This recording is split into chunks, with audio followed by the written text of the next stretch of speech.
Hey, salut mes amis, aujourd'hui nous nous retrouvons pour une nouvelle vidéo d'achat et de lecture manga du mois. Vous connaissez le principe, je vous fais un résumé de tout ce que j'ai pu lire, je vous donne un avis sur mes lectures. En l'occurrence là on va parler de tout ce que j'ai pu lire pendant le mois de mars.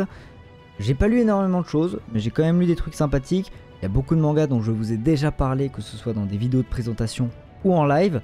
N'hésitez pas à me rejoindre sur Twitch, tous les liens seront en description. Charlie Stream, c'est pas bien compliqué. N'hésitez pas à me rejoindre là-bas, on parle aussi beaucoup de mangas et on fait plein d'autres choses. Mais bref, il y a pas mal de mangas dont je vous ai déjà parlé, mais on va y revenir dessus tranquillement dans cette vidéo, comme d'habitude. Et comme d'habitude, on va classer tous les mangas par maison d'édition. Donc si une maison d'édition vous intéresse plus qu'une autre, eh bien n'hésitez pas à aller en description, il y aura tous les timecodes pour chaque maison d'édition. Et ça, c'est plutôt magique. Bref, commençons directement avec le premier manga que je me suis lu durant ce mois, en tout cas le premier manga qu'on va aborder ici en vidéo. Alors ça va peut-être vous étonner, mais j'ai tout simplement lu le tome 1 de la Perfect Edition, donc la nouvelle édition de Full Metal Alchemist. Déjà, on peut se le dire, la couverture est magnifique avec un papier de très bonne qualité, en tout cas c'est mon avis, c'est du papier un peu glacé. Alors oui, Full Metal Alchemist, je l'avais déjà lu il y a longtemps, j'avais regardé Brotherhood quand c'était sorti, le truc c'est super vieux maintenant, et ça fait pas mal de temps du coup que je m'étais plus trop replongé dans cet univers de Full Metal Alchemist, donc j'avoue qu'il y a beaucoup de choses, beaucoup de choses que j'ai oubliées, surtout que maintenant j'ai lu plein d'autres trucs, vu plein d'autres choses, donc forcément, au bout d'un moment ton esprit il est un petit peu perdu, donc je me souviens plus de tous les détails de Full Metal Alchemist, j'avais envie de me replonger dans cette lecture, j'avais acheté les 2 premiers tomes doubles à l'époque de Full Metal Alchemist qui représentent environ les 5 premiers tomes simples, il me semble, si je dis pas de bêtises. Mais je savais que la Perfect Edition allait sortir un jour. Et du coup, j'avais arrêté d'acheter les tomes et j'attendais que la Perfect arrive. La Perfect Edition est arrivée en France, mais j'attendais qu'il y ait pas mal de tomes qui soient sortis pour vraiment me replonger dedans et pouvoir tout lire à la suite. Là, j'ai acheté 6 tomes de la Perfect Edition, c'est-à-dire tous ceux qui sont sortis. Et je me suis dit que c'était un bon nombre pour commencer à se mettre dans la lecture. Donc voilà, j'ai lu le premier tome de Full Metal Alchemist, à savoir que je me suis aussi acheté du coup, toujours dans le même univers et toujours dans la même catégorie d'édition, le Chronicle de Full Metal Alchemist qu'ils ont sorti. Donc pareil, c'est parfait parce que ça se ressemble complètement en termes de tranches. Ils ont fait un super boulot Kurokawa là-dessus. Et honnêtement, j'ai feuilleté vite fait ce guide, donc le guide Chronicle de Full Metal Alchemist. Et il y a pas mal d'infos hyper cool en vrai, hein. Il y a vraiment beaucoup de détails sur l'univers, sur des personnages, des petites interviews, il y a pas mal de trucs super cool. Donc honnêtement, si vous êtes fan de la licence Full Metal Alchemist, foncez, c'est vraiment un super achat. Mais bref, je vais pas plus m'étaler sur Full Metal Alchemist, je pense que vous comme moi, vous savez que c'est excellent, c'est maintenant un classique dans les mangas. Donc si vous ne l'avez pas encore lu, je vous recommande vraiment de le lire ou au moins de regarder Full Metal Alchemist Brotherhood, qui est beaucoup plus fidèle au manga. Et surtout, eh bien, n'hésitez pas à acheter cette nouvelle édition qu'ils ont sortie, qui est juste sublime. Certes, un petit peu cher, parce que chaque tome coûte environ 12 €, mais vous serez servi parce que c'est de la très bonne qualité. Passons maintenant au deuxième manga, et on reste chez Kurokawa. Je vous en avais déjà parlé en vidéo il y a 2 semaines environ, je crois. Et c'est tout simplement le titre phare de cette année de Kurokawa, à savoir Spy X Family. Alors pour le coup, j'ai trouvé que le manga était vraiment excellent et super intéressant, les personnages sont vraiment divertissants et t'as envie de connaître leurs futures aventures. Vous allez suivre ce personnage notamment, qui est tout simplement un espion et qui va avoir pour mission de fonder une famille un petit peu spéciale qui va lui permettre justement d'espionner sur certaines personnes.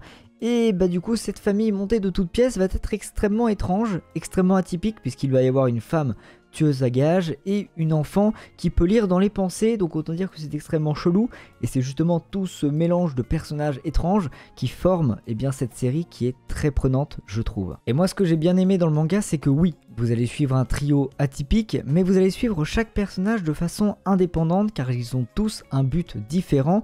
Ils vont tous d'ailleurs cacher ce but à leur nouveau partenaire. Cette nouvelle famille qu'ils vont fonder va tout simplement leur permettre d'atteindre leur propre but, leur propre dessein. Et moi j'ai trouvé ça hyper cool de suivre chaque personnage individuellement, mais en même temps de suivre le trio. Je sais pas si vous voyez ce que je veux dire, mais moi j'ai trouvé ça très cool. Mais bref, si vous voulez en savoir un petit peu plus sur le manga et avoir mon avis un petit peu plus approfondi là-dessus, je vous invite à aller voir la vidéo qui va s'afficher quelque part en haut, je ne sais jamais de quel côté, n'hésitez pas à aller voir cette vidéo si vous ne l'avez pas vue et que ce manga vous intéresse. Alors passons maintenant chez Kiun, et chez Kiun j'ai tout simplement rattrapé une série dans laquelle j'étais un petit peu en retard, à savoir Jujutsu Kaisen. Je me suis donc lu le tome 7, il me semble que les événements de ce tome 7 ont déjà été adaptés en animé, donc je ne risque pas de vous spoil, ne vous inquiétez pas, le tome 8 arrive très bientôt, il est peut-être déjà sorti, j'en sais absolument rien. Dans ce tome là, vous avez le méchant avec un truc extrêmement chelou dans le dos là, avec un visage dans le dos, des espèces de démons qui sont frères entre eux. Si vous avez vu l'anime, vous verrez peut-être de quoi je parle, et si vous avez lu le manga, vous verrez aussi bien sûr. J'ai trouvé le tome sympa, mais voilà, moi Jujutsu Kaisen c'est pas non plus une histoire d'amour que j'ai avec ce manga, je le trouve cool.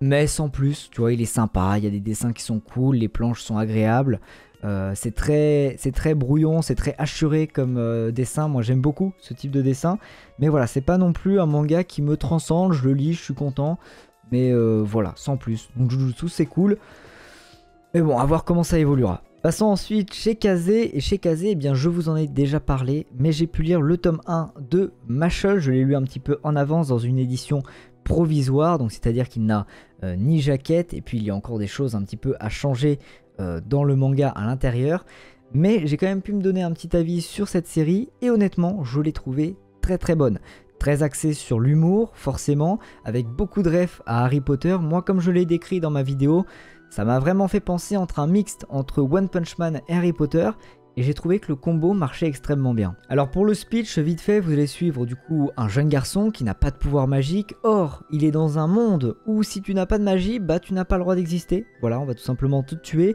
Donc je vais pas vous faire un dessin, mais c'est un petit peu la merde. Et du coup, pour le protéger, son père l'a caché dans une forêt, mais surtout l'a poussé à faire de la musculation, à soulever des grosses haltères pour qu'il puisse se défendre en cas de danger. Et en l'occurrence, eh bien, le personnage est devenu super fort. Et après certains événements, notre personnage va être forcé de rentrer dans une académie de magie. Or, il n'a pas de pouvoir, donc autant dire que ça risque d'être compliqué, mais il va faire croire qu'il a des pouvoirs grâce à ses muscles, et c'est de là que vont arriver toutes les blagues, bien sûr. Il y a beaucoup d'autodérision dans ce manga, et c'est quelque chose que j'ai trouvé vraiment très cool. Bref, si vous voulez en savoir un petit peu plus sur le manga, n'hésitez pas à aller voir ma vidéo, elle va s'afficher en haut comme d'habitude. Le tome 1 et le tome 2 vont sortir le 7 avril, donc vous aurez 2 tomes en même temps, et ça c'est extrêmement cool. Bien sûr que moi j'irai lire le tome 2, puisque là pour le moment je n'ai pu lire que le tome 1. C'est déjà pas mal, j'ai beaucoup aimé ce tome 1, donc j'espère que le tome 2 va tout autant me plaire. Mais je vois pas pourquoi ça ne me plairait pas. Passons ensuite chez Meian, et on va encore parler d'un manga dont je vous ai déjà parlé sur la chaîne. Je suis désolé, j'ai pas lu énormément de mangas ce mois-ci, donc forcément ceux que j'ai lus, eh bien je vous les ai présentés en vidéo. Et celui-là, eh bien c'est tout simplement Grand Blue. Excellent manga humoristique, c'est pas du tout la même vibe que Mashle, mais c'est aussi un manga hyper drôle, et même, j'ai envie de dire, peut-être le plus drôle que j'ai lu de ma vie. Alors Grand Blue, j'avais déjà vu l'anime avant que le manga arrive, donc je savais pas si le manga allait autant me plaire que l'anime, est-ce qu'il allait autant me faire rire? Eh bien oui, oui, ça me fait rire, alors même que je connais déjà les blagues qui vont arriver, c'est excellent. Honnêtement, honnêtement, c'est le manga le plus drôle que j'ai pu lire de ma vie. Je pense réellement, sans vanter les mérites de Grand Blue, je pense vraiment que c'est le manga le plus drôle que j'ai pu lire. Donc c'est vraiment un manga qui est axé sur l'humour et encore l'humour. C'est un manga où il y a du comique de répétition, c'est un manga dans lequel les dessins sont extrêmement accentués par moments, dans lequel il y a des contextes ultra drôles aussi.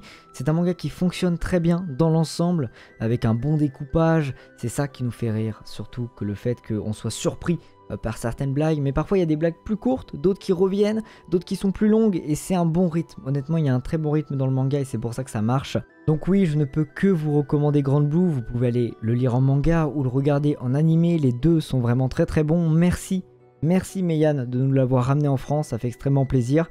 Que dire de plus? Rien, je n'ai rien à dire de plus, c'est excellent, foncez. Vous allez kiffer, bien évidemment. Passons ensuite chez Pika. Alors chez Pika, j'ai pas lu grand chose, mais je me suis quand même lu le tome 13 de Eden Zero, série que j'aime énormément. Et déjà on peut voir que la couverture est plutôt pas mal, voilà, on peut le dire. Merci Hiro Mashima, bien sûr. Tome 13 de Eden Zero, vraiment excellent. Nos personnages vont arriver dans un nouveau cosmos. Depuis le début de l'aventure, ils sont dans le cosmos Sakura. Là ici, ils arrivent dans un nouvel univers dans lequel, eh bien, il y a de nouvelles planètes, de nouveaux méchants, de nouveaux héros aussi, donc plein de nouvelles choses. Et dans ce tome, nos héros vont un petit peu plus avancer dans leur quête de Mother, parce qu'ils cherchent Mother qui serait apparemment eh bien, une entité qui aurait créé l'univers et c'est elles qui sont en train de chercher pour pouvoir exaucer un de leurs vœux. Honnêtement, excellente série, je surkiffe, un tome vraiment très bon avec plein de nouvelles choses qui arrivent, ça annonce du lourd pour la suite. Les premiers épisodes de l'animé sont arrivés, il me semble, si je dis pas de bêtises. Donc si vous êtes animé, eh bien n'hésitez pas à aller voir Eden Zero, c'est de la frappe. Moi je trouve ça bien meilleur, bien au-dessus de Fairy Tail. Alors oui, c'est peut-être un peu déroutant que certains personnages se ressemblent, mais honnêtement, on passe très vite à côté. Donc c'est pas très grave. Moi j'ai trouvé ça pas très grave finalement. Un petit peu déroutant au début, mais vraiment pas gênant. Donc foncez, Eden Zero, c'est vraiment incroyable. Et pour terminer la vidéo, on va tout simplement parler d'un autre manga de chez Pika, un manga dont je vous ai parlé il n'y a pas super longtemps, mercredi dernier, donc je vais pas m'éterniser dessus. Ce manga, c'est Kaguya-sama Love is War.